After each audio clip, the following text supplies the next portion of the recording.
Morning, আমি সঙ্গীতা। আমার নতুন একটা ব্লগে তোমাদেরকে অনেক অনেক ওয়েলকাম।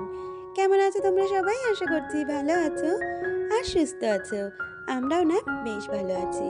আর আজকে হচ্ছে মঙ্গলবার, আর এখন কইতে বাজে সকাল 7:30। তোমাদেরকে সাথে নিয়ে আজকের ব্লগটা এখান থেকে শুরু করছি। আই হোপ ব্লগটা ভালো লাগবে। ব্লগের প্রথমেই সকলকে জানাই অনেক ধন্যবাদ আর আমার অনেকটা ভালোবাসা।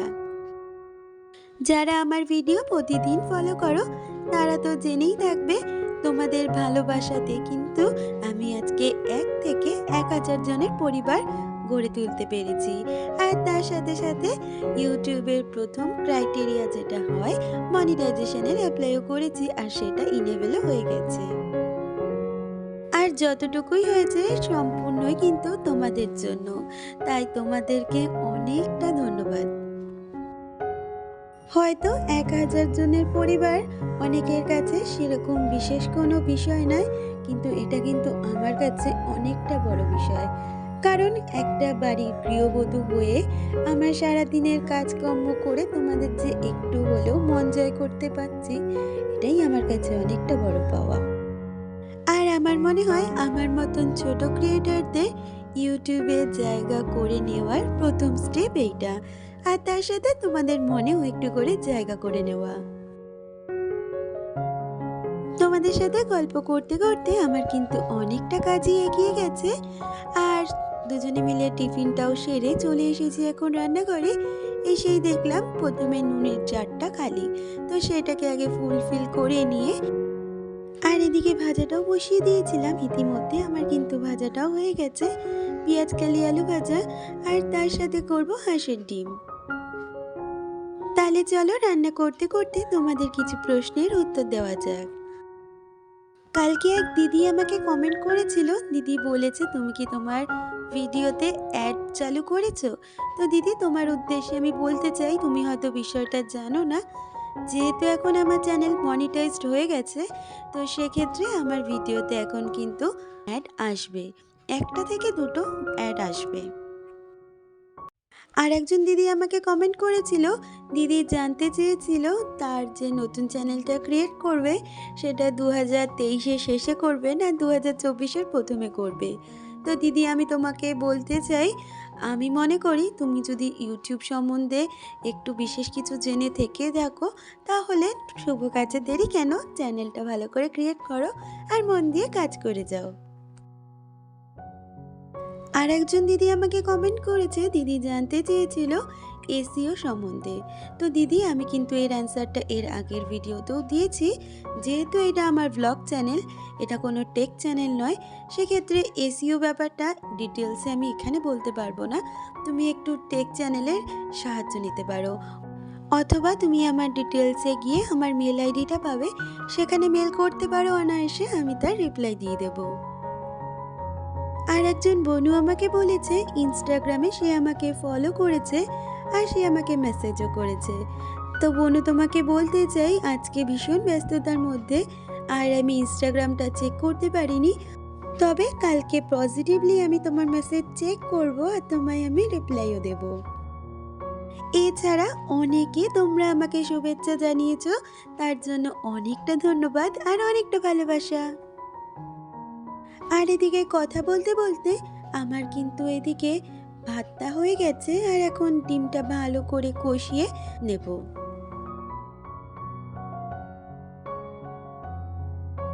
আর ডিমটা ভালো করে কষিয়ে আমি এর মধ্যে জল দিয়ে দিচ্ছি।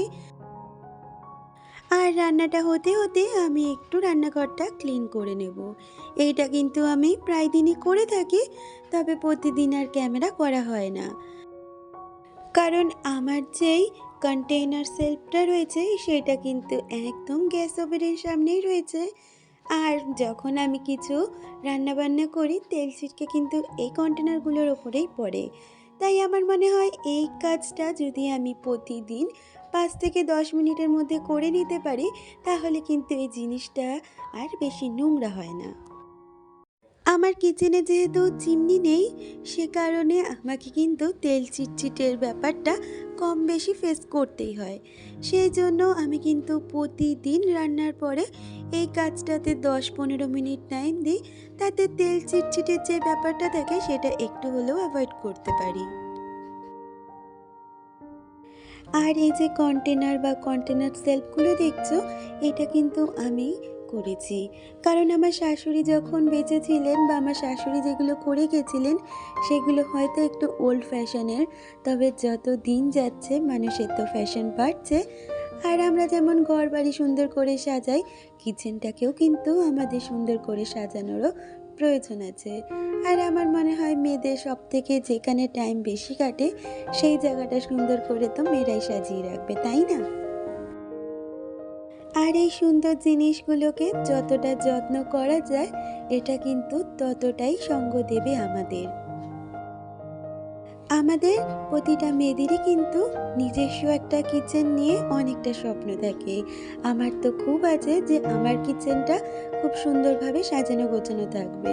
তবে আমার হয়তো সেরকম পরিস্থিতি নেই যে আমি এই কিচেনটাকে আমার মনের মতন করে কোনো মডিউলার কিচেনে পরিণত করব। তবে আমার শ্বশুরমশাই যখন এই ঘরবাড়ি বানিয়েছিলেন, তখন তো কিচেনের সেরকমভাবে কোনো প্ল্যানিং ছিল না, বা সেই সময় এইরকম প্ল্যানিং করে কিছু করাও হতো না।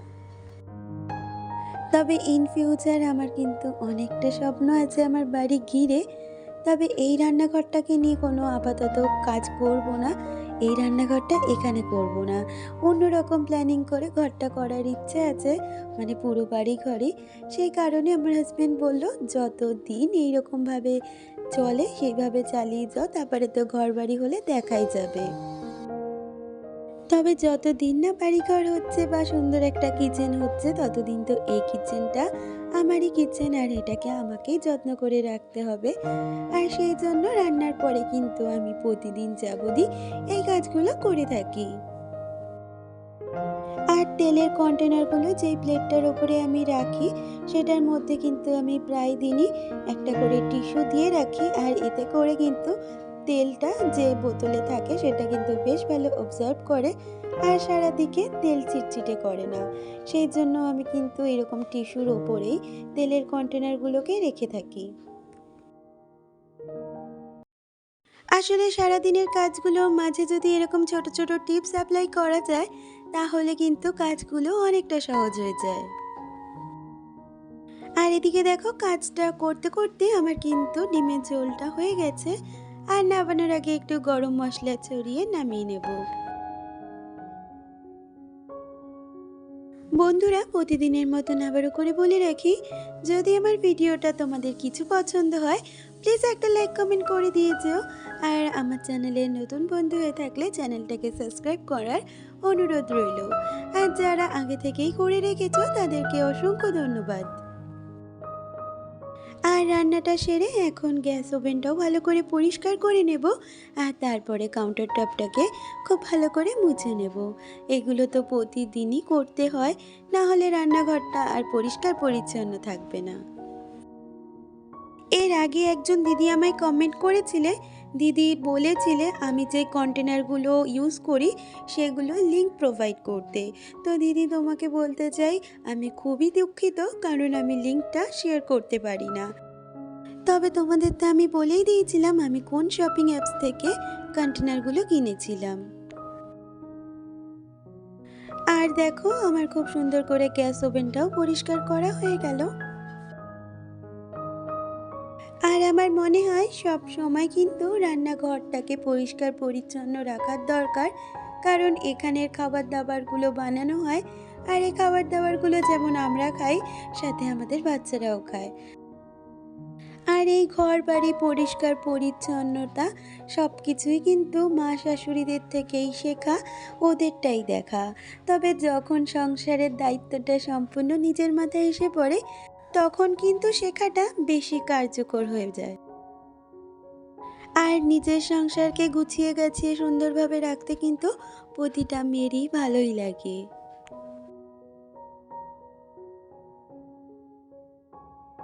আর রান্নাঘরের কাজ সারার পরে আমি চলে এসেছি এদিকে, জামা কাপড়গুলো বেশ সুন্দর করে শুকিয়ে গেছে, সেটাই তুলে নেব। বন্ধুরা, তোমাদের যদি আমার কাছে কোনো রিকোয়েস্টিং ভিডিও থাকে অবশ্যই তোমরা আমাকে কমেন্ট করে জানাতে পারো। আর তোমাদের রিকোয়েস্টটা রাখার আমি সবসময় চেষ্টা করি এবং পরবর্তী সময়েও করব। ইতিমধ্যে কিন্তু ছেলের স্কুল থেকে আসাও হয়ে গেছে আর স্নানটাও হয়ে গেছে, সেই জন্যই বাইরে ওই মগটা আর বালতিটা পড়েছিল, ওগুলোকেও তুলে নিলাম। আর এখন আমি ছেলেকে খেতে দিয়ে দেবো। আসলে ছেলেকে একটু গুছিয়ে দিতে পছন্দ করি, কারণ ওরও না এরকম গুছিয়ে গাছিয়ে দিলে দেখেছি ও খেতে বেশ ভালোবাসে। তাহলে বন্ধুরা, আজকের ভিডিওটা এই পর্যন্ত। দেখা হচ্ছে পরবর্তী ভিডিওতে। ততক্ষণ তোমরা ভালো থেকো, সুস্থ থেকো, পরিবারকে নিয়ে সুখী থেকো।